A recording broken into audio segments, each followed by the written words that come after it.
Buenos días, hermanos. Dios les bendiga. Así como está, incline su rostro, vamos a orar para dar inicio a esta enseñanza. Cierre sus ojos. Señor, en esta hora, Dios, te agradecemos, Señor, la bendición que nos das de poder estar en tu casa, Señor. Disponemos, Señor, nuestro corazón, Señor, para escuchar tu palabra, Dios. Te pedimos que tu palabra, Dios, pueda hablar a nuestros corazones, Señor, y que pueda infundir, Señor, en nosotros esa valentía, Señor, ese gozo, Señor, que esta palabra representa, Señor, para todos aquellos que han creído, Señor, en el sacrificio de nuestro Señor Jesucristo. Te damos las gracias en el nombre de Jesús. Amén. Mira, hermanos, les voy a pedir de favor si pueden abrir su Biblia. Es un salmo que todos conocemos y hasta no lo sabemos de memoria. Es el Salmo 23.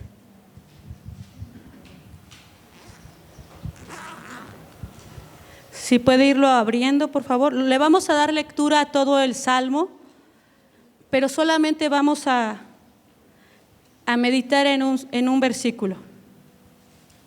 ¿Ya está ahí, hermano? Amén. Bueno. ¿Lo tenemos aquí en el cañón, hijo? Ok, mire, si gusta acompañarme a leerlo, digo, yo sé que algunos ya se lo saben de memoria, pero si no, aquí lo tenemos atrás. Dice así el Salmo 23. Jehová es mi pastor, nada me faltará. En lugares de delicados pastos me hará descansar. Junto a aguas de reposo me pastoreará. Confortará mi alma, me guiará por sendas de justicia por amor de su nombre. Aunque ande en valle de sombra de muerte, no temeré mal alguno, porque tú estarás conmigo. Tu vara y tu cayado me infundirán aliento. Aderezas mesa delante de mí en presencia de mis angustiadores. Unges mi cabeza con aceite, mi copa está rebosando. Ciertamente el bien y la misericordia me seguirán todos los días de mi vida, y en la casa de Jehová moraré por largos días. Y bueno, mire, hermano, como una introducción, no recuerdo si ya le leí esta ilustración, pero se la quiero leer en esta mañana. Permítame. Dice Lord Craven, él residía en Londres durante el periodo en que la plaga estaba causando estragos en la ciudad. Su casa se hallaba en aquella parte de la ciudad llamada Edificios Craven. Al extenderse la plaga, decidió abandonar su residencia y alojarse en la campiña.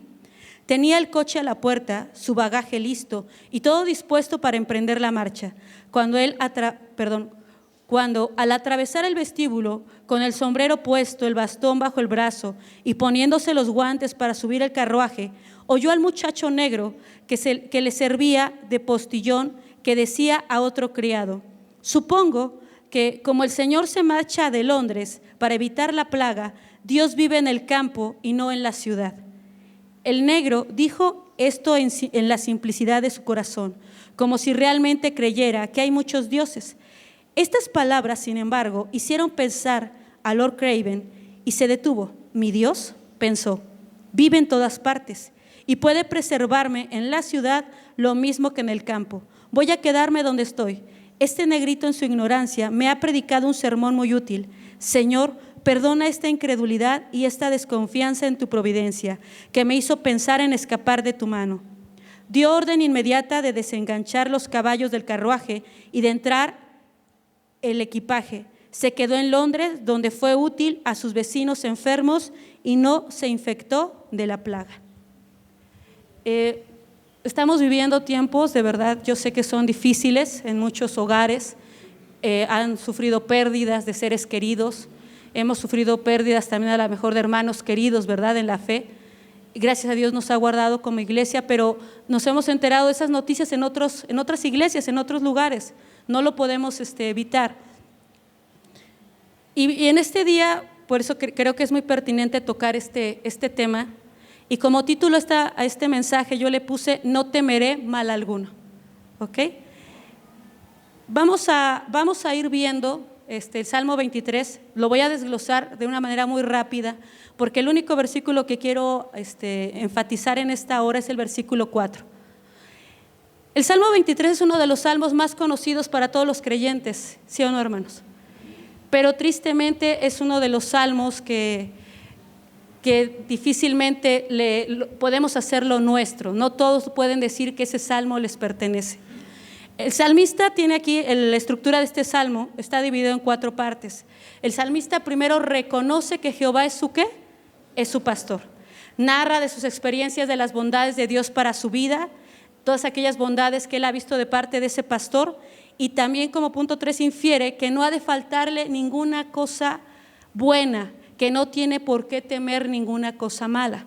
Y por último menciona también que Dios nunca lo va a abandonar en el camino de la misericordia, y por lo que él resuelve también no abandonar jamás a Dios en el camino del deber.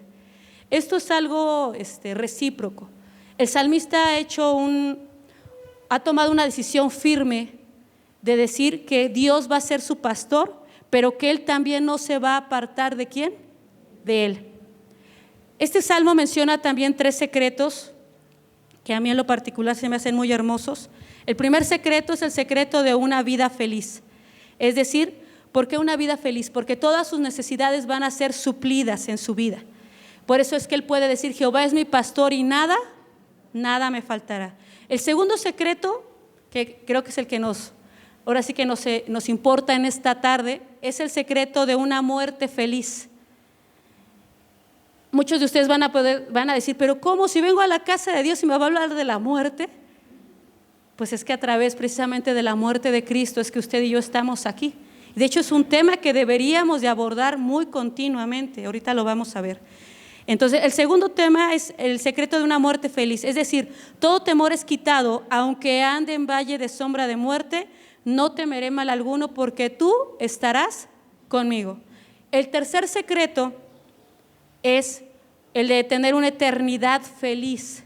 Fíjese lo que dije, una eternidad feliz, porque todo deseo es cumplido. Ciertamente el bien y la misericordia me seguirán todos los días de mi vida, y en la casa de Jehová moraré. ¿Por dónde? Muchos, yo creo que muchos, la mayoría, nos quedamos siempre con la primera parte. Cuando hay escasez en la casa, cuando hay falta de trabajo, cuando pasamos cuestiones sobre todo de materiales, ¿qué decimos siempre? Citamos el primer versículo, que dice: Jehová es mi pastor y nada me faltará. Y siempre citamos el primer versículo, pero no leemos todo el salmo completo, no leemos todo el salmo. Este salmo, aunque es muy popular, se lo decía en un principio, solamente aquellos que pueden decir Jehová es mi pastor pueden hacer suyos este salmo. Este salmo es muy citado, ¿en dónde, hermanos? Usted me lo va a decir. ¿En dónde citan mucho este salmo por lo regular? En los velorios, a lo mejor cuando es un entierro, citan mucho también este tipo de salmos. Pero si la persona que falleció, esa persona no tuvo a Dios como su Jehová es mi pastor, no va a tener una eternidad feliz. Ese es el punto importante de este salmo. Ese es el punto más importante en este salmo. Es verdad que es un buen pastor el que murió por todos nosotros, pero solo son sus ovejas aquellas que creen en fe en su obra redentora, es decir, en el sacrificio de ¿quién? De nuestro Señor Jesucristo. Y no solamente es creer, es decir, yo voy a la iglesia cada 8 días porque soy ¿qué? Cristiana, no, o porque soy cristiano. No, yo lo tengo que vivir todos los días, tengo que demostrar que soy una hija y un hijo de Dios. Yo a veces platico con mis hijos y les digo: de nada nos sirve que a lo mejor estemos en una iglesia, y me incluyo yo, no nada más mis hijos, me incluyo yo, nos incluimos como familia. De nada nos sirve estarle sirviendo a Dios en una iglesia si toda nuestra vida la vivimos como si no lo conociéramos. Entonces, de nada nos sirve estar cada 8 días en la iglesia como si fuera un punto a nuestro favor, ¿no? Señor, yo cumplí, todos los domingos estuve en tu iglesia y no falté. De eso de nada nos va a servir, porque el Señor escudriña nuestros corazones y Él sabe quiénes son verdaderamente sus ovejas. Y se acuerdan, no quiero citar mucho porque el pastor acaba de terminar con el libro de Juan, pero ¿qué decía el Señor Jesucristo? Que los que son verdaderamente ovejas escuchan ¿qué? Su voz, y no solamente lo escuchan, sino también que lo obedecen.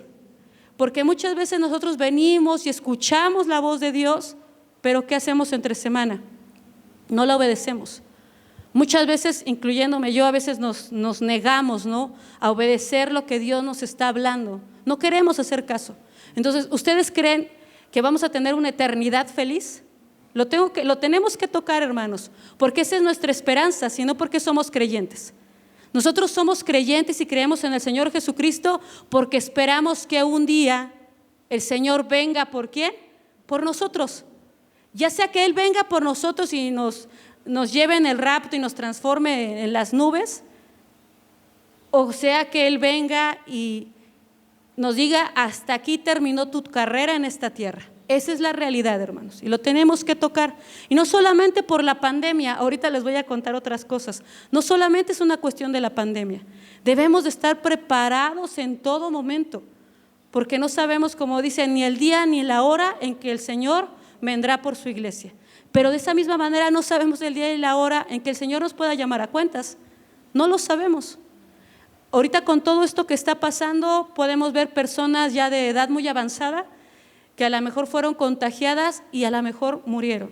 Pero también personas de edad muy avanzada que fueron contagiadas y que salieron adelante. Y otra situación que yo platico de continuo en la clase con los niños es la siguiente: la gente está muriendo no solamente por el coronavirus, la gente sigue muriendo por cáncer, la gente sigue muriendo por enfermedades crónicas, la gente sigue muriendo por un asalto, porque hubo delincuencia, porque en otros lugares la guerra sigue estando. No crean que porque bueno, vamos a darnos una tregua, ¿no?, porque está el COVID. No, la iglesia de Cristo sigue siendo perseguida y siguen habiendo mártires en muchos lugares. O sea, no crean que solamente es ahorita por la pandemia que la gente se detiene. No, la maldad continúa. Y el pastor nos acaba de enseñar que dice que en los últimos tiempos la maldad va a disminuir, la maldad va a aumentar, y lo estamos viendo. Nosotros en casa tenemos la costumbre de escuchar, sobre todo a mi esposo le gusta escuchar mucho las noticias, y solamente dices por ver cómo van las estadísticas, pero las noticias todos los días es lo mismo: muertes, asesinatos, la delincuencia organizada sigue haciendo de las suyas. Entonces, hermano, no estamos nosotros exentos. En cualquier momento Dios nos puede pedir nuestra vida, en cualquier momento. La pregunta es: ¿estamos listos? ¿Estamos preparados? Y lo más importante, el propósito de este mensaje, hermano, no es infundirle miedo. El propósito del mensaje es no temer a la muerte. Ese es el propósito de este mensaje el día de hoy. No es que usted se vaya triste y se vaya condenado, es que usted se vaya con la certeza de por qué no tenemos que tenerle miedo a la muerte. Y si hay algo mal en nuestras vidas, es decir, que no estamos a cuentas con el Señor y por eso es que tenemos miedo, yo creo que es cuando debemos de poner un alto en nuestras vidas. Y entonces, Señor, pues vamos a entrar a cuentas tú y yo. Entonces, por eso es que le digo que este salmo es muy importante para la vida del creyente. Debemos de creer que esa obra redentora de Cristo es suficiente y es eficaz para salvar. Todo depende de ese adjetivo posesivo, que es el mí.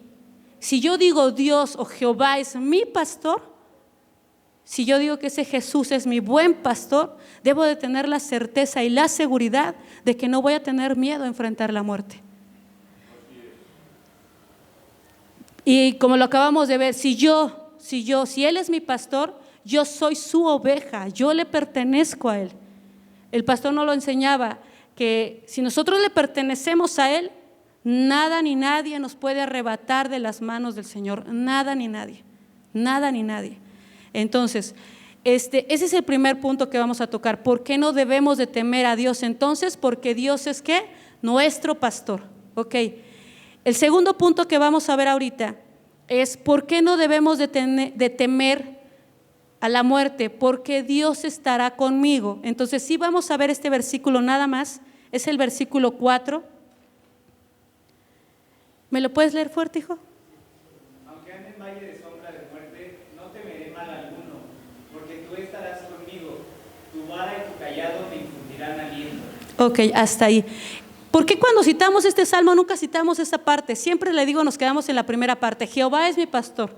Y todos los cuadros que usted pueda buscar en una librería cristiana, si no está el salmo completo, está nada más Jehová es mi pastor. Pero usted busque un versículo o un cuadro que diga, aunque ande en valle de sombra de muerte, no temeré mal alguno, porque tú estarás conmigo. ¿Lo va a encontrar? Difícilmente lo va a encontrar, pero va incluido en el Salmo, va incluido en todo esto.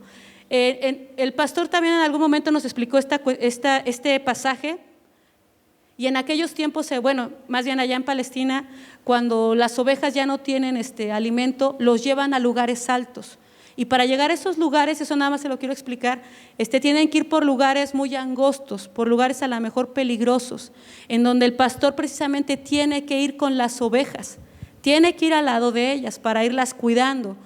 Entonces, este versículo en especial nos va a dar 4 puntos por los cuales nosotros no deberíamos también de tener miedo. Son 4 palabras aquí que deberían de atenuar nuestro miedo o ese terror que tenemos a la muerte. Les comentaba el pastor hace tiempo de que fuimos a visitar a una ancianita ya de 95 años y que estaba pues ya muy grande, muy delicada, y su nieto le decía, no abuelita, no tengas miedo, no te vas a morir. Yo le pido un favor, hermano, si a mí ya me toca el tiempo de partir, no me diga eso. Mejor pregúnteme, ¿ya está lista para partir? No me diga, no hermana, no hermana, vamos a orar, vamos a declarar, vamos a decretar que se va a levantar. No hermano, mejor pregúnteme, ¿está lista? Y yo creo que eso mismo deberíamos de estar al pendiente de nuestros seres queridos. ¿Usted está seguro, hermano, que si en este momento Dios llamara a cuenta a cualquiera de sus seres queridos, a su esposo, a su esposa, a sus hijos, van a partir con el Señor? No me conteste. Yo el otro día platicando con una chiquita en la clase, ella me decía, pues casi sí se me va a ir al cielo, ¿no? Pero ya no es tan chiquita, ya es grande, entonces ya es una adolescente. Yo le decía, no, ya es tiempo de que medites bien, de pedirle a Dios tener un encuentro con Cristo, porque ese tiempo de que, bueno, pues los niños son, de los niños es el reino de Dios, ya en tu vida ya pasó, porque ya haces muchas cosas ya de manera deliberada, de manera consciente. Entonces no podemos seguir engañando también muchas veces a nuestros adolescentes, ¿no? Diciéndoles, no pasa nada, no pasa nada con que vayas a la iglesia, no pasa nada. No, sí pasa, porque si el Señor los llama a cuentas, ¿qué va a pasar con ellos? ¿Qué va a pasar con sus vidas? Y mucho más con nuestros jóvenes, ¿qué están haciendo con su vida? Eclesiastés lo dice, haz todo lo que se te venga en gana, en pocas palabras, haz todo lo que quieras, pero tarde o temprano el Señor te va a pedir cuentas de lo que tú hiciste con tu vida. Entonces sí pasa, y pasa mucho. Entonces debemos de estar seguros de que realmente nuestros hijos hayan tenido un encuentro con Cristo, que nosotros mismos hayamos tenido un encuentro con Dios para poder partir con el Señor. Entonces créamelo, ese día cuando estábamos con esta ancianita, yo le dije, bueno, ¿y si Dios sí la quiere llamar a cuentas? Y ya mi esposo, estuvimos platicando con ella, y sí, efectivamente falleció a los 2 días. Entonces muchas veces podemos decir, es que se ve bien la persona, no se va a morir, y es una cuestión de todos los días, estar a cuentas con el Señor, de estar listos o preparados, porque les vuelvo a repetir, ya sea que Dios nos llame a cuentas o que sea el rapto de su iglesia, y lo estamos viendo los viernes en Apocalipsis. ¿Ok? Póngase contento, hermano, si le pertenecemos a Cristo, nos vamos a ir con Él. Amén. Bueno, entonces, ¿cuáles son esas 4 palabras para que no tengamos miedo? Leíamos en el versículo 4, aunque ande en valle de sombra de muerte. ¿Qué dice? ¿Valle de qué? De sombra, Es decir, no se trata de muerte, sino de sombra de muerte. Sombra es algo sin cuerpo, es una figura sin realidad. Ni la sombra de una serpiente lo va a picar, ¿o sí? Si usted ve la sombra de una serpiente, ¿lo va a picar?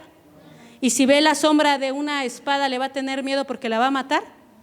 Bueno, ahorita más adelante lo vamos a explicar un poquito más ampliamente. 2, el valle de sombra es bastante profundo como para ser tenebroso, pero aún en esos valles profundos, oscuros o tenebrosos, hay vida, ¿o no?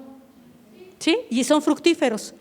Bueno, lo mismo, o de esta misma manera, como lo es aún la misma muerte para los hijos de Dios, porque volvemos a repetir, solamente es un paso, porque ¿a dónde vamos a ir? A una vida ¿qué? Eterna. Solamente creo que hay 2 niños, despiertos. Vamos a ir a una vida eterna con Cristo. Amén. Ahora, ese pasar por ese valle, ¿va a ser eterno o va a ser un corto paseo? Va a ser corto, hermano, es corto. O sea, no crea que esa parte en la que usted va a morir es así, así. 4, es un pasar por el valle, y en ese pasar por ese valle, hermano, no tenga miedo, no nos vamos a perder, sino que saldremos a salvo al monte de especias aromáticas que hay del otro lado. ¿Por qué le digo esto? Porque ¿se acuerda que le explicaba que cuando va con las ovejas el pastor? A lo mejor son unos lugares muy tenebrosos, muy oscuros, pero ¿cuál es la finalidad de pasar por ese lugar? ¿A dónde las va a llevar? Exactamente. Entonces por eso dice que no hay allí mal alguno para el que es hijo de Dios, pues ni aun la muerte puede separarnos ¿de quién? Del amor de Dios. Ningún valle, por muy incierto que sea, por muy severo que sea, lo vamos a atravesar solos, hermano. No lo vamos a atravesar solos. Eso usted tiene que tener esa certeza. Debe tener esa certeza. Yo me puse a meditar mucho cuando vi a esa mujercita y yo veía su rostro y yo veía el miedo que ella tenía. Y yo meditaba, hermano, en mi propia muerte. ¿Cómo será mi propia muerte? ¿Cómo me sentiré yo el día que tenga que partir con el Señor? Y yo he meditado mucho esto al respecto. ¿Me puedes poner, por favor, Romanos 8:38? Si lo tiene, el primero que lo tenga en su Biblia lo puede leer. Es un versículo muy conocido. Por lo cual estoy seguro de que ni la muerte, ni la vida, ni ángeles, ni principados, ni potestades, ni lo presente, ni lo porvenir. Ok. ¿Por qué dice aquí? Porque sabemos también que a los que aman a Dios, todas las cosas, ¿qué más? ¿Nos ayudan a qué? Esto es a los que conforme a su propósito son llamados. Es decir, aún la muerte tiene un propósito para nuestras vidas y es un propósito para nuestros bien, que es el estar un día por toda nuestra eternidad. ¿Con quién? Con Cristo. Ese es el propósito de la muerte. Solamente es un paso para poder estar con aquel que venimos a adorar aquí cada 8 días. Es para poder estar con aquel que usted invoca todos los días en oración, con aquel que usted quiere conocer a través de la palabra. Es solamente un paso. El buen pastor no solo conduce, sino que va escoltando a las ovejas en ese valle. Su presencia, ¿qué hace? Las anima, porque dice, tú estarás conmigo. El salmista tenía esa convicción, tú estarás conmigo. La pregunta es, ¿tenemos esa convicción nosotros, hermanos? ¿De que el Señor estará con nosotros? Si no la tenemos, hay que irle pensando. Porque es una certeza, hermano, debe de ser una certeza que el Señor va a estar con nosotros. Si usted ha creído que el Señor nos ha salvado y nos ha perdonado de nuestros pecados, de la misma manera usted debe de creer que Jesús venció a la muerte. Lo vimos durante todo el libro que el pastor nos enseñó, durante todo Juan, el Señor nos estuvo enseñando ahí que Jesús venció ¿qué? Él venció a la muerte. Si lo quiere ver así, él ya sabía a qué venía esta tierra. Si usted lee el Antiguo Testamento, usted va a encontrar profecías, va a encontrar palabras de que iba a morir nuestro Señor Jesucristo y que esa muerte iba a ser ¿para qué? Para redimirnos, para perdón de nuestros pecados. Si usted lee el Nuevo Testamento, usted se va a dar cuenta que también hay palabra que dice que a través del sacrificio de nuestro Señor Jesucristo nosotros vamos a tener ¿qué? Vida. Si no, hermano, entonces dice, es en vano que estemos aquí si no lo ha creído. Y si no, vamos estudiando, vamos leyendo, porque eso es una realidad. ¿Ok? Su presencia debería de animarnos. ¿Por qué? Porque tú estarás conmigo. La vara y el cayado, al final de este versículo, como dice aquí, no temeré mal alguno, porque tú estarás conmigo, tu vara y tu cayado me infundirán ¿qué? Aliento. Aún en esos momentos, hermano, de enfermedad, porque muchas veces decimos, bueno, va a ser hasta que esté muerto o hasta que me esté muriendo. No, también a lo mejor pasamos esos valles, ¿no? A lo mejor en los que estamos enfermos y nos sentimos morir, pues ahí también el Señor está con nosotros, Él no nos deja. O sea, debe de tener esa certeza de que ciertamente el Señor lo va a fortalecer, porque dice la palabra que Él fue un varón experimentado ¿en qué? En quebrantos, en dolor, en sufrimiento. ¿Usted cree que no nos puede comprender? Si ahora que el pastor nos explicaba cómo fue la muerte de nuestro Señor Jesucristo, todo lo que Él pasó, ¿usted cree que vamos a llegar a pasar lo que Él vivió? Siendo honestos, ¿usted cree, por muy fuerte que sea la muerte que nos tocara pasar, ¿usted cree que vamos a vivir lo que Él sufrió? Y entonces, ¿quién mejor para que nos pueda comprender? Porque a veces nos quejamos, ¿no? Que a lo mejor el esposo o la esposa o nadie nos comprende lo que estamos viviendo, lo que estamos sintiendo, pero el Señor sí lo entiende. Esa vara es un palo recio que usaba el pastor para defenderse no solamente a sí mismo, sino para defender ¿a quiénes? A las ovejas. Mientras que el cayado es un báculo más largo, no tan recio, curvado, y que muchas veces llevaba una curva, muchas veces en el extremo, y era para que el pastor pudiera conducir a sus ovejas y apoyarse en el mismo suelo. Ahora, no debemos temer a la muerte, lo acabamos de mencionar, porque Él estará con nosotros. Esa vara y ese cayado son motivos de consuelo, de protección y de dirección. Y muchas veces, pues sí, cuando el Señor lo vea que es necesario, ¿qué cree que nos va a hacer? Va a usar esa vara para corregirnos. Muchas veces nosotros nos descarriamos y andamos como ovejas que no tienen pastor, pero el Señor va y nos trae. Y muchas veces es por amor a Él mismo que Él nos viene a traer nuevamente. Es por amor a Él mismo que Él nos vuelve a traer al redil. El salmista sabe que la única forma en que podamos llegar a los lugares altos es a través de la experiencia y la madurez cristiana, que no es a través del juego de la prosperidad, como veíamos al principio, ¿no? Muchas veces se quedan con que nada me faltará. No solamente es a través de la prosperidad, sino más bien en el salón de clases del sufrimiento. En esos valles oscuros, angostos, incómodos, es donde aprendemos. Nuestra valentía se deriva sencillamente del hecho de que Él es nuestro pastor y que Él nos está guiando. Es por eso que siempre debemos de poner nuestros ojos ¿en quién? En el Señor Jesús. Dice, puesto nuestros ojos en el Señor Jesucristo, el autor y consumador ¿de qué? De la fe. Debemos también de considerarlo a Él para que no decaiga nuestro ánimo y no desmayemos, como dice ahí en Hebreos 12 de los versículos 2 y 3. También habla de que Jesús venció a la muerte. ¿Se acuerda que lo explicó el pastor?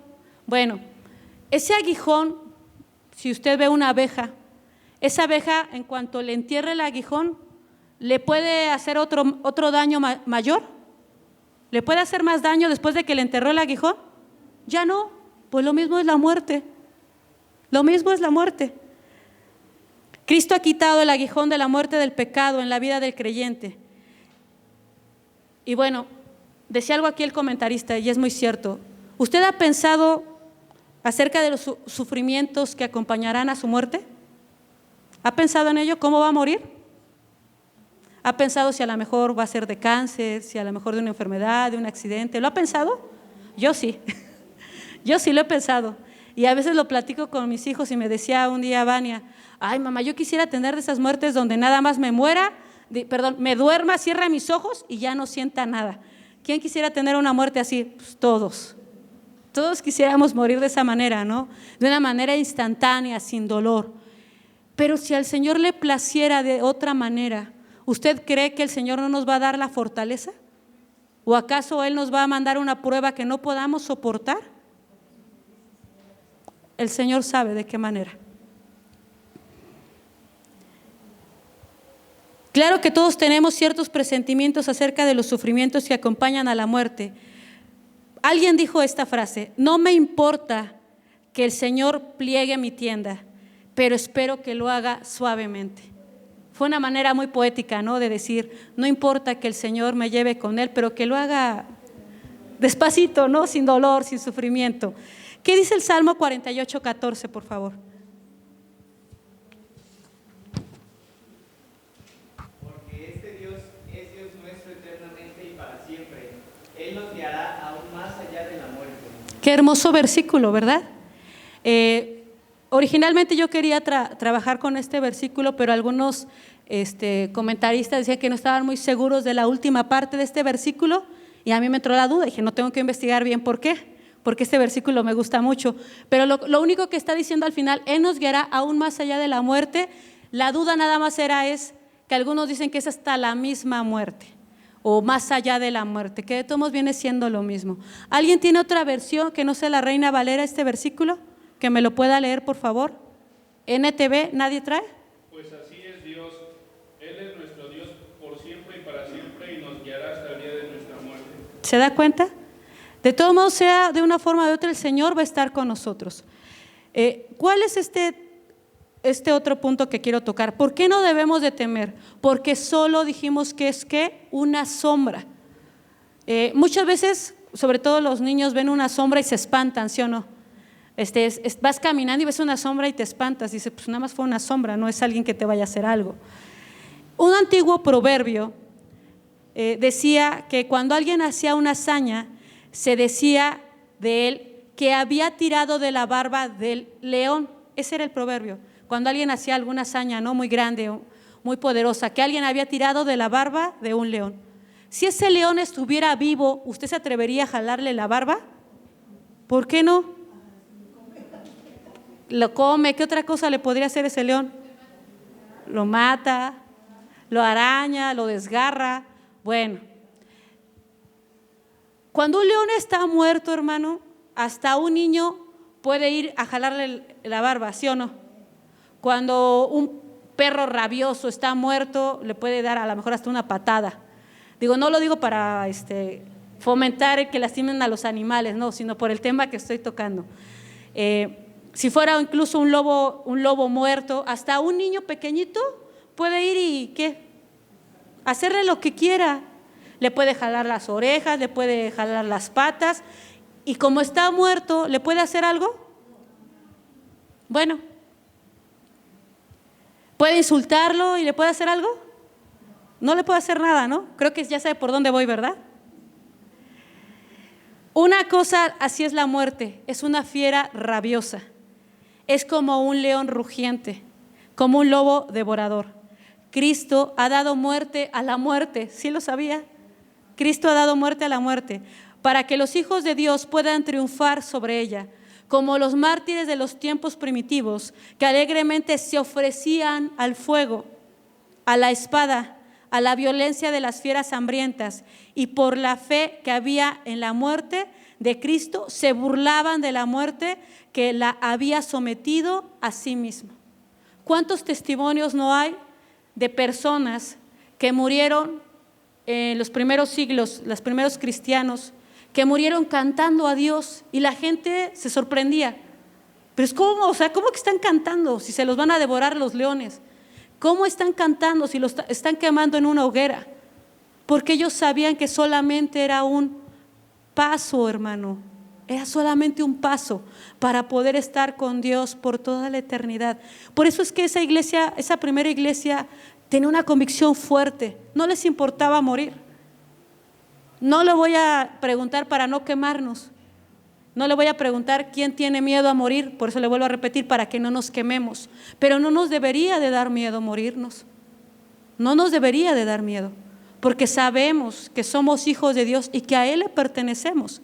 Si nos da miedo, como le dije en un principio, creo que es tiempo de reflexionar, de darnos cuenta por qué tengo miedo, por qué hay temor en mi vida, porque a lo mejor no estoy segura de que yo tenga la salvación de Dios. Si yo no tengo esa seguridad, les vuelvo a repetir, creo que es un buen día para hacer un alto y ponernos a cuentas con Dios. ¿Qué dice, por favor, el Salmo 116:15? Igual si lo tienen en dos versiones sería ideal. Estimada es a los ojos de Jehová la muerte de sus santos. ¿Ok? Al Señor le conmueve profundamente la muerte de sus amados. Está preciosa las dos versiones. Al Señor le conmueve profundamente la muerte de sus amados. En la NTV y en la Reina Valera, estimada es a los ojos de Jehová la muerte de sus santos.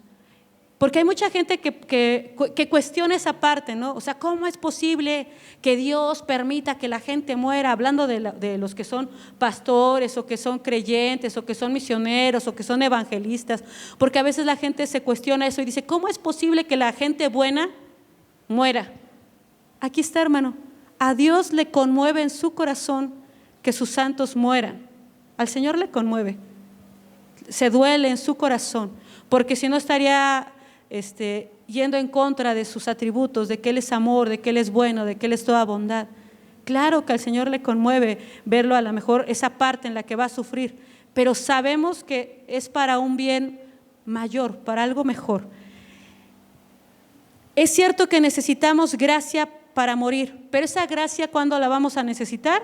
Pues hasta que tengamos que morir.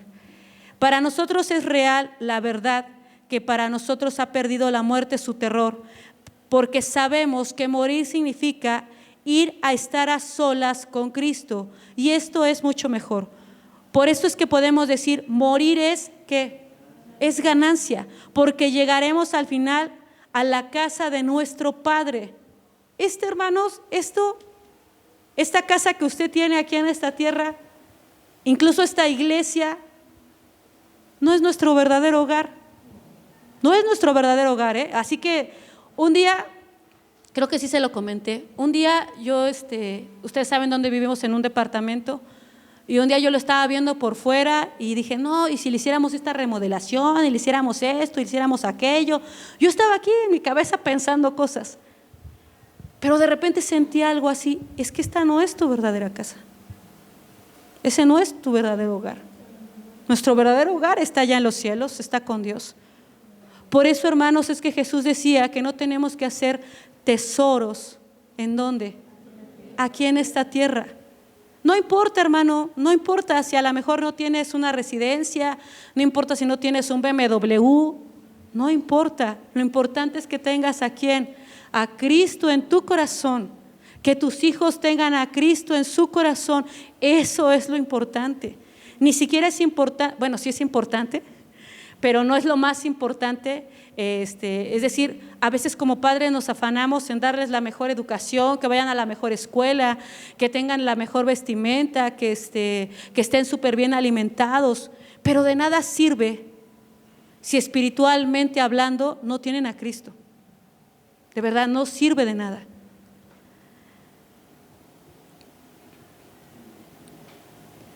La muerte no es la casa, sino el pórtico. Eso se lo quiero leer, se me hace muy hermoso. La muerte no es la casa, sino el pórtico.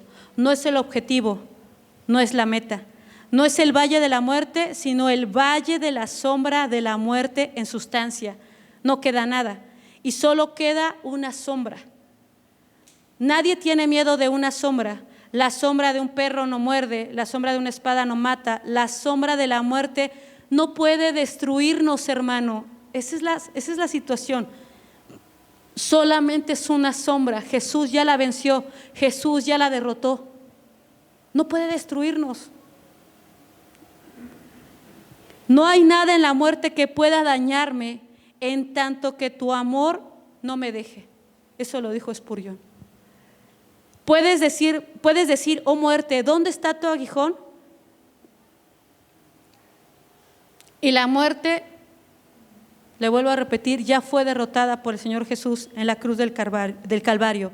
Esa muerte ha dejado su aguijón en la humanidad de Cristo y ya no tiene poder para dañar al Hijo de Dios. La muerte es solamente un camino, es un cambio de lugar.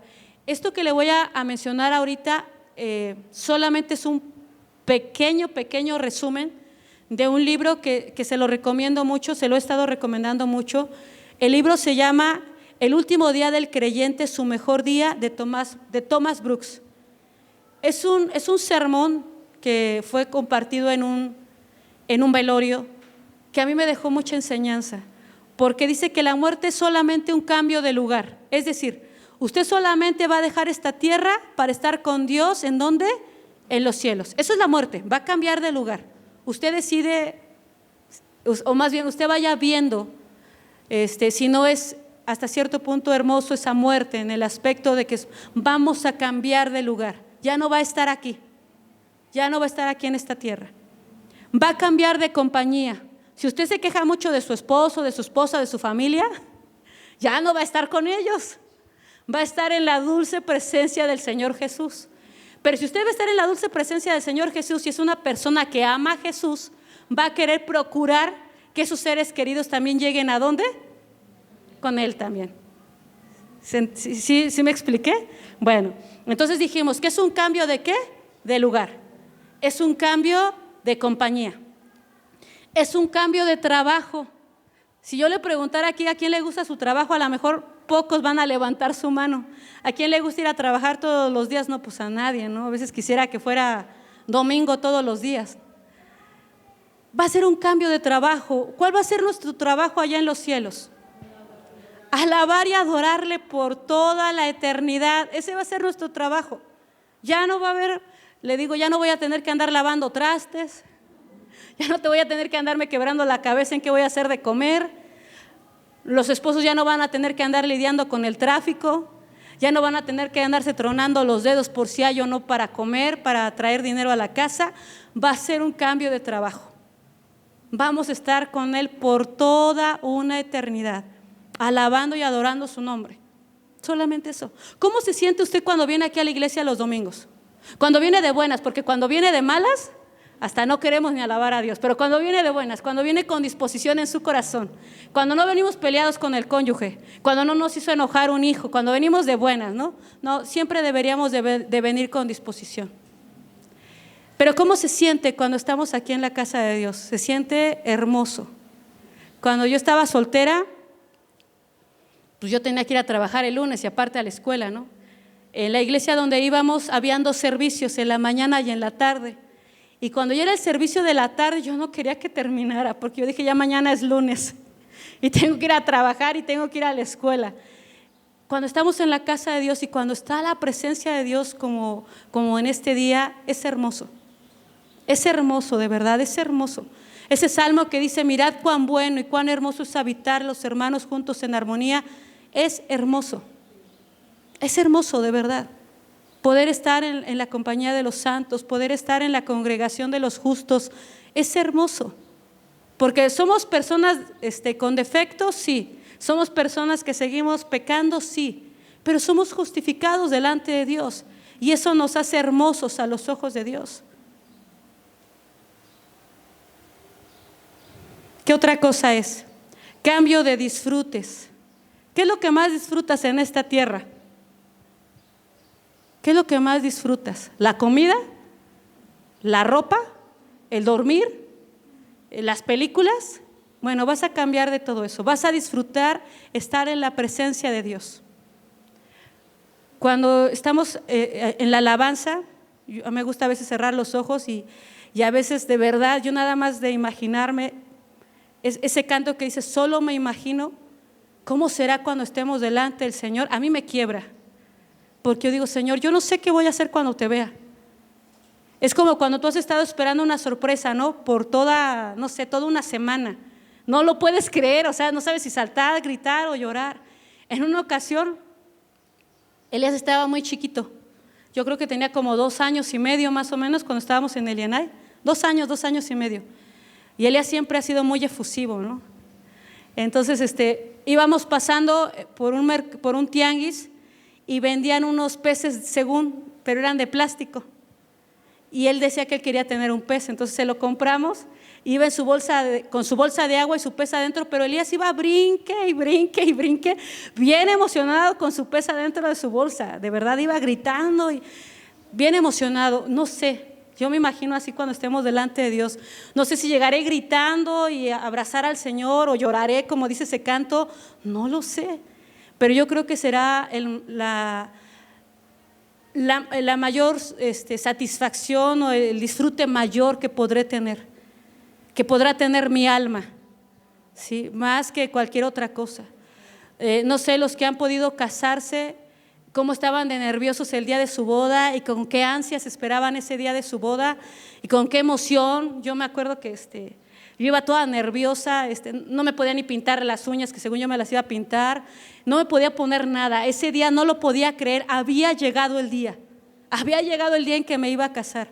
con la persona que yo amaba, con la persona que había hecho planes, ¿no? No lo podía creer, de verdad, no lo podía creer. Entonces, imagínense cómo será precisamente cuando estemos con el Señor en esas bodas del Cordero. ¿Cómo será? No lo sé. Pero deberíamos de anhelar que el Señor venga por nosotros. Deberíamos anhelar estar en la presencia del Señor. Y hermano, ya le dije, solamente ahí, dicen por ahí de dos sopas, ¿no? O muerte física o el rapto. Solamente tenemos dos formas para poder estar con el Señor por toda una eternidad. Entonces, déjeme continuar. La muerte también va a poner el fin a todos los cambios.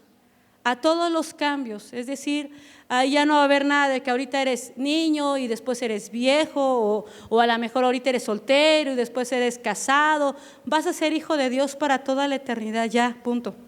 Ya, vas a ser su hijo para toda una eternidad. Otra de las cosas es que va a llevar nuestra alma a un descanso eterno. ¿Cuántos ni bien empieza el lunes y ya estamos cansados, no? Ni bien llega el lunes y ya, ay no, ya estoy cansado, ya voy a empezar, ¿no? Yo a veces me pongo a pensar el domingo en la tarde y ya tengo mi rutina, ¿no? El lunes plancho, el martes esto, el miércoles hago al otro, el jueves aquello, ya tengo la rutina aquí, ¿no?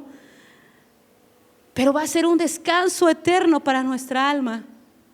Nuestra alma va a descansar eternamente y para siempre.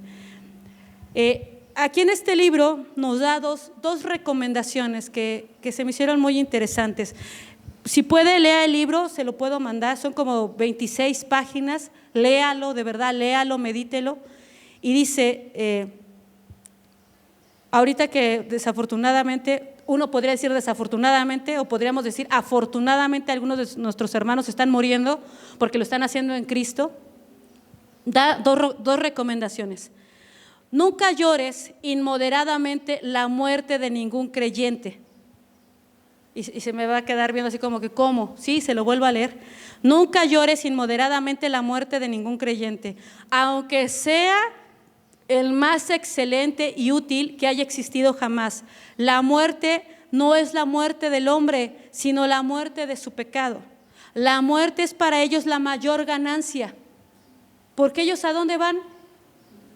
Con Cristo, lo acabamos de ver. La muerte o el vivir para mí es Cristo y el morir. Entonces lo acabamos de decir, la muerte es ganancia. Entonces, ¿por qué estamos llorando como si de verdad estuviera sufriendo? Si murió en Cristo, ¿en dónde va a estar? ¿No?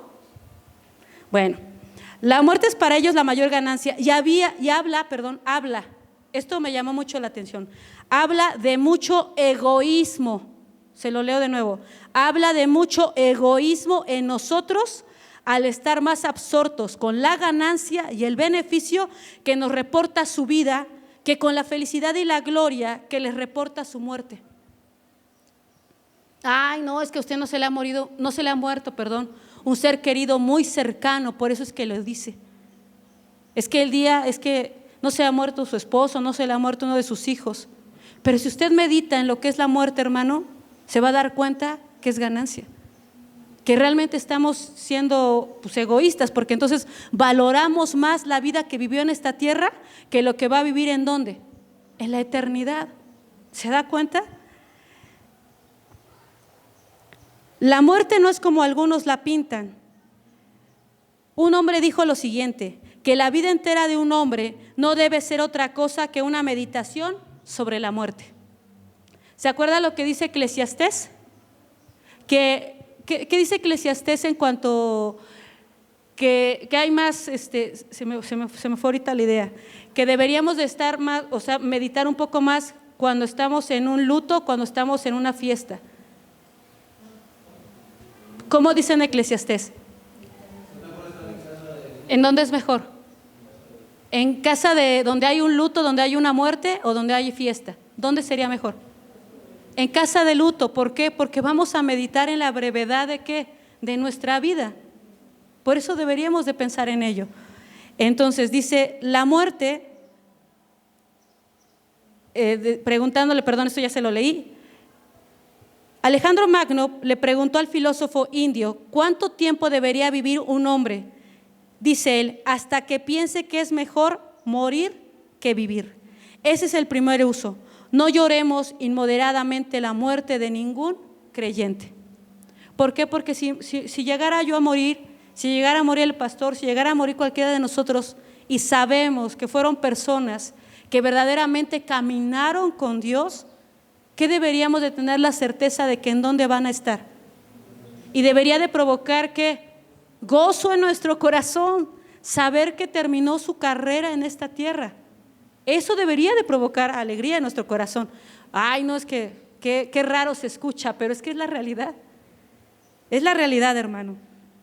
El segundo punto, la segunda recomendación que nos da aquí Thomas Brooks en cuanto a la muerte, dice: no teman a la muerte.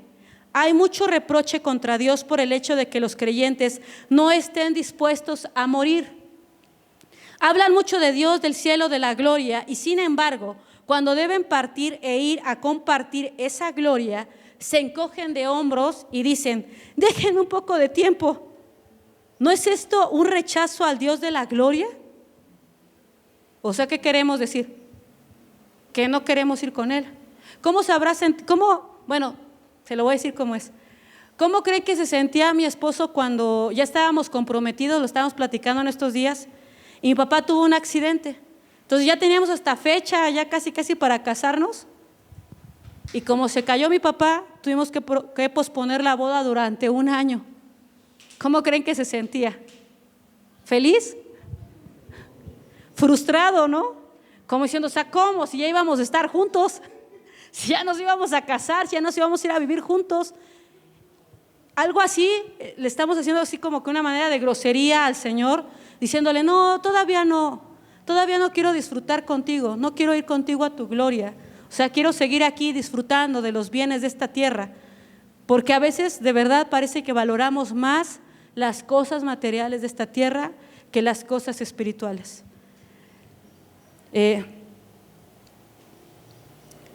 Pero para este consejo, para que este consejo se mantenga en vosotros, debemos de recordar entonces todas estas cosas.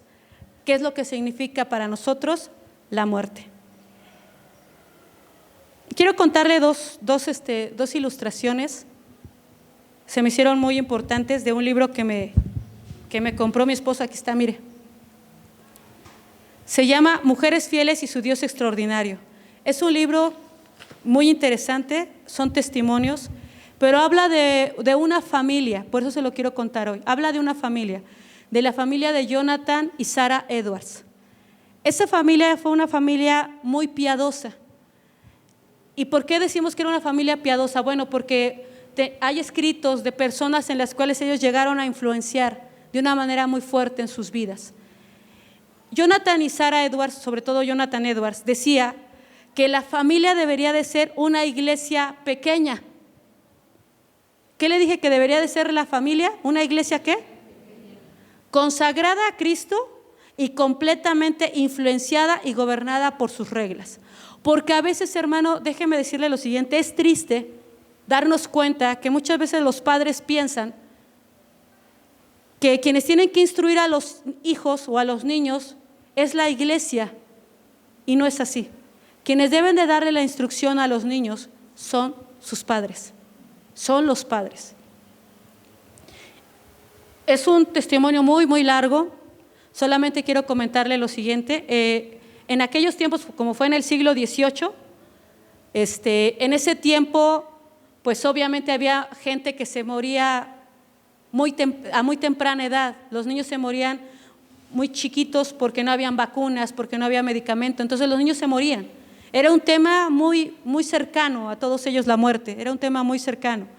Entonces, en una ocasión, dice que ellos se fueron a vivir a otro lugar y había un viaje misionero, el cual fue guiado por un evangelista, y ellos permitieron que su hijo de 10 años, ¿de cuántos le dije? 10 años, fuera a ese viaje a compartir a una tribu de indios.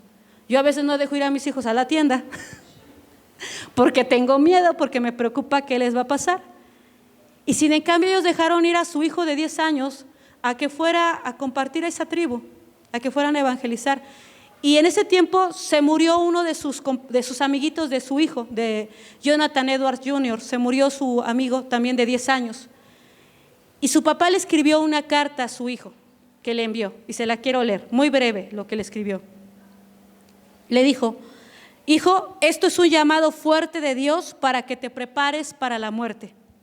Nunca descanses a menos que tengas evidencia clara de que eres convertido y de que eres una nueva criatura. La cercanía de la muerte los llevaba a temer al final de sus vidas. No los llevaba a temer al final de sus días, sino a la ausencia de la vida eterna. Esa era la preocupación de esos padres.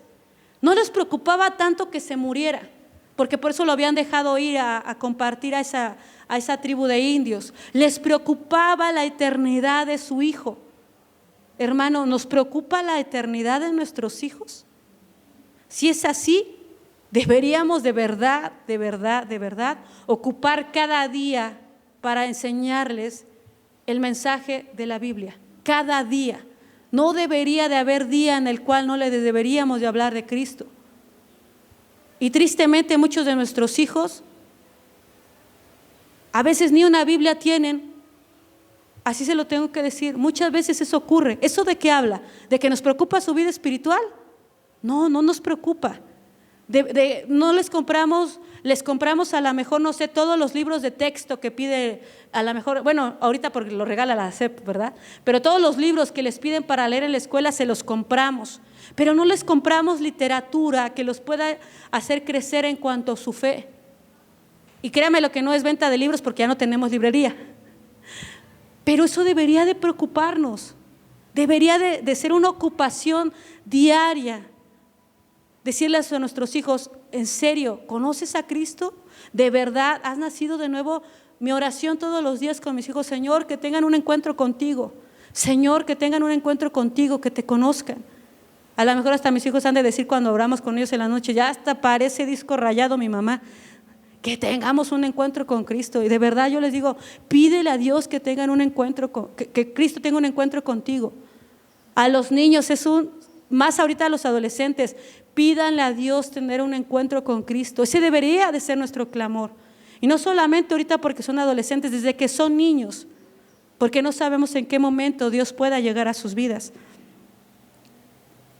Deberíamos de decirle a nuestros hijos: nunca descanses a menos que tengas evidencia clara de que eres convertido y de que eres una nueva criatura. En una ocasión dice que llegó un hombre a la casa de esta familia y que estuvo ahí porque en ese tiempo dice que como no había tantos hoteles o lugares en donde hospedarse, el lugar donde se hospedaba una persona que llegaba de visita a ese lugar era la casa del pastor.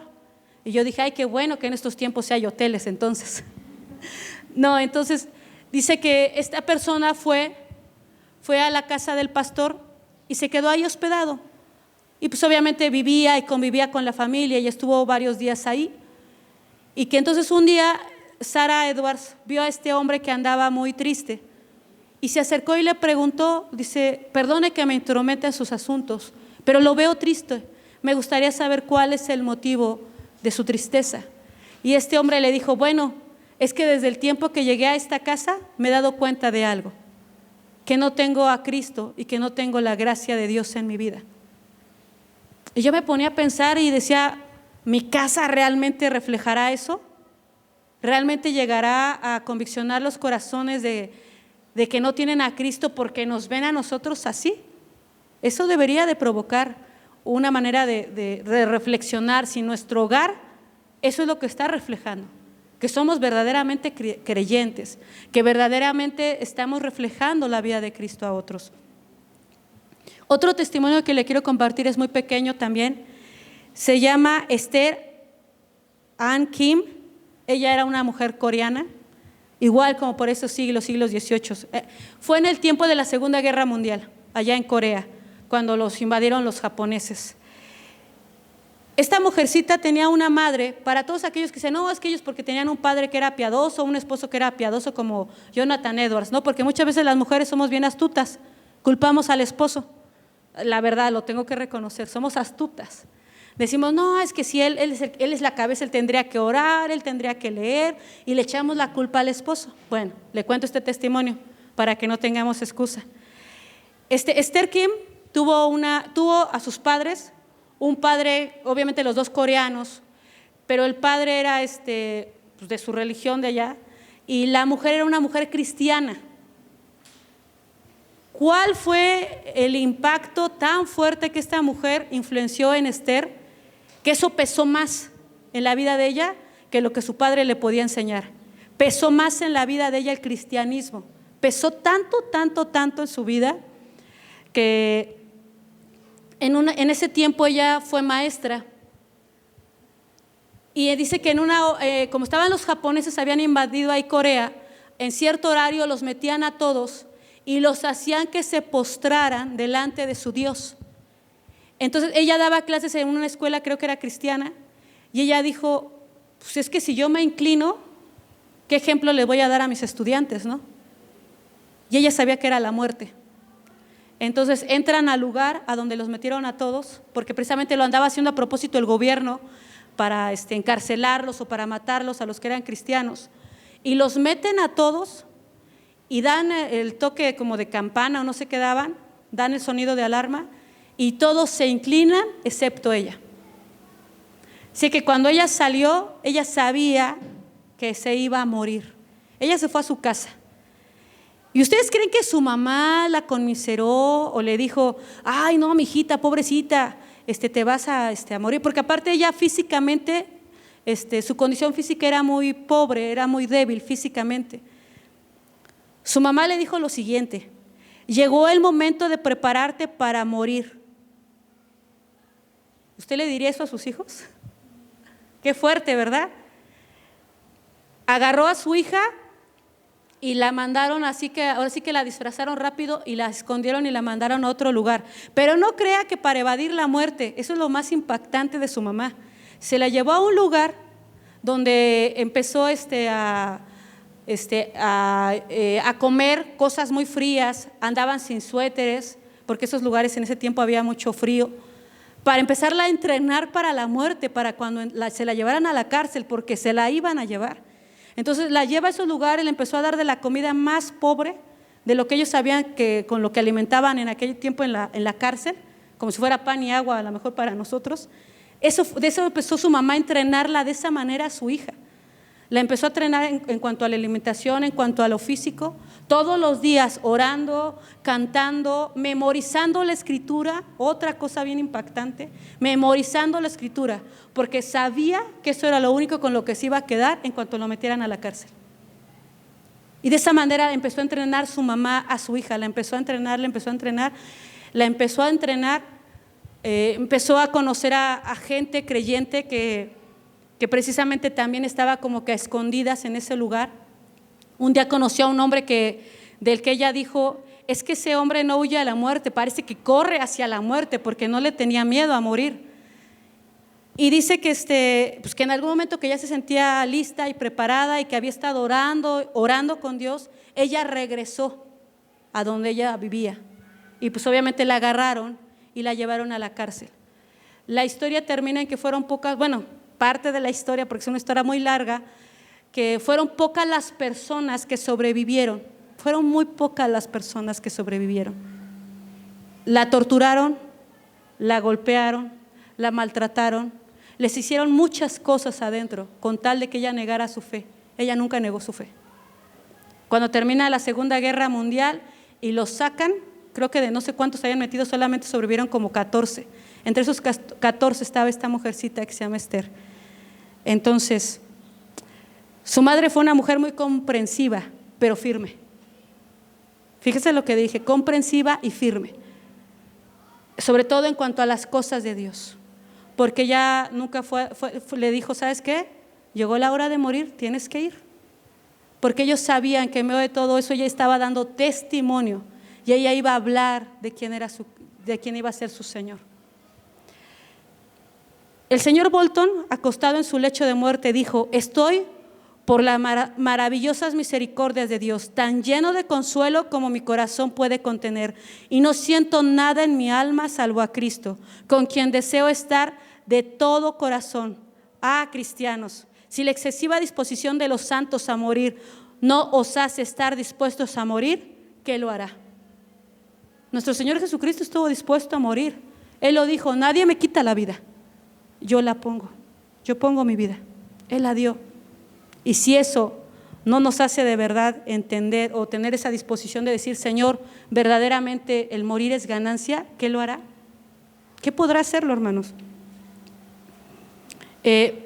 Una vez más, la certeza de la muerte debe hacer que nos preparemos para ella. Cuando afirmamos que algo es infaliblemente cierto, decimos: tan seguro como la muerte. Está establecido, dice el apóstol, que los hombres mueran una vez, pero después de esto, ¿qué es? El juicio. Con esto queremos entender dos cosas muy importantes. ¿Vamos a morir? Sí, entonces sí, hermanos, sí, vamos a morir. ¿Vamos a morir? Sí. Aunque Jesús resucitó a Lázaro, ¿murió? Sí, Lázaro tenía que morir. Aquí está. Lázaro tenía que morir. Otra de las cosas es: ¿cuántas veces? Una vez, hermano, no va a morir muchas veces, una sola vez. ¿Qué hombre vive que no verá la muerte? Todos veremos la muerte un día, hermanos, todos vamos a ver la muerte un día. Y para terminar, me gustaría que leyéramos un salmo, es otro salmo, nada más es para darle lectura. Es el Salmo 73.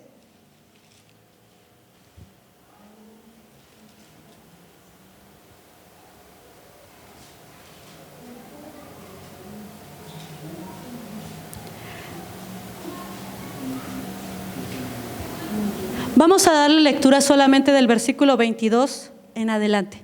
Aquí está en el cañón, si quiere lo leemos juntos. Con todo esto que acabamos de ver, hermano, ¿sigue teniendo miedo a la muerte? Bueno, entonces se ha cumplido el propósito de la enseñanza del día de hoy. Bueno, ya estaremos platicando al respecto. Dice desde el versículo 22. Me gusta cómo lo dice aquí el salmista. Tan torpe era yo que no entendía, era como una bestia delante de ti. Con todo, yo siempre estuve contigo, me tomaste de la mano derecha, me has guiado según tu consejo, y después me recibirás en gloria. ¿A quién tengo yo en los cielos sino a ti? Y fuera de ti nada deseo en la tierra. Mi carne y mi corazón desfallecen, mas la roca de mi corazón y mi porción es Dios para siempre. Porque he aquí, los que se alejan de ti perecerán. Tú destruirás a todo aquel que de ti se aparta. Pero en cuanto a mí, el acercarme a Dios es ¿qué? El bien. He puesto en Jehová el Señor mi esperanza para contar todas. Y el 24, vamos a volverlo a leer nada más. Si lo tienes en tu versión, Charlie, por favor. El 24 nada más, hijo. Me guías con tu consejo y me conduces a un destino glorioso. ¿Lo escuchó, hermano? Me guías con tu consejo y me guías. Me conduces a un destino glorioso. Ese es el lugar a donde vamos a ir, hermano, después de la muerte, a un destino glorioso. ¿A estar con quién? Pues con el Señor por toda una eternidad. Sí, hermano, entonces póngase de pie.